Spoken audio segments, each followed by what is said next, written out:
describe either James Bond's Bradford or his Vespa. Well, is James Bond's Bradford a bit like, is it James Hewitt as Yorkshire, or Thomas Hardy's Wessex? They're just rebranding it. So in describing James Herriot, Bond... James Hewitt. James Hewitt Spencer.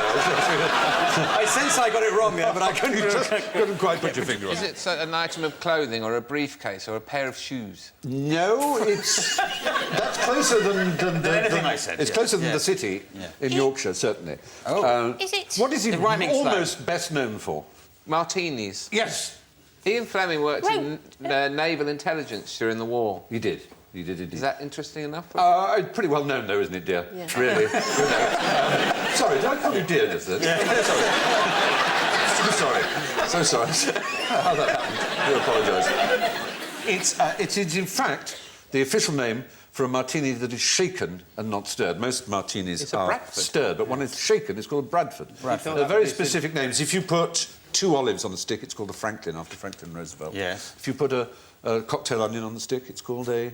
It's called a cocktail onion on a stick. Oh, well, obviously it's called something. Yes, it's called the Gibson, yes. But in fact, because the Bradford contains 3 measures of Gordon's, 1 measure of an extraordinary sort of vermouth called Quina Lillet. It says, when looking at it, I'm sure it must be pronounced Lié, I suppose. I mean, you put a Lillet in there, you wouldn't have any drip left.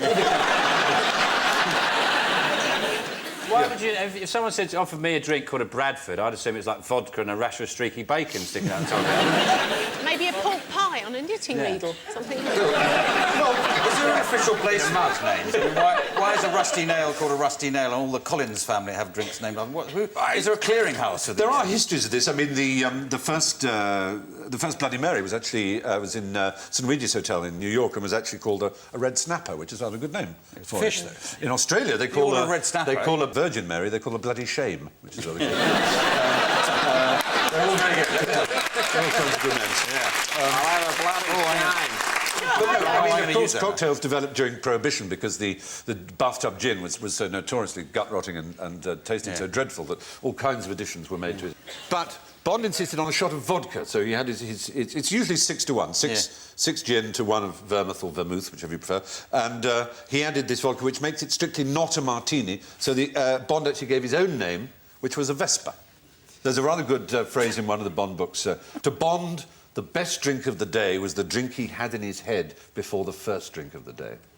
Rather good, isn't it? We sort of know I don't really how like he feels. James Bond. No, he's cruel. He's a cruel man. No, I don't think I'd like him. If I met him, I think I'd think he's a bit of a prat. Yes. I'm undoing your zip with my magnet. Yes. No, Alan, you should read the books. I don't have time to read the books. I haven't read all yours yet. Well, no, that's... nobody's done Read that. Fleming first.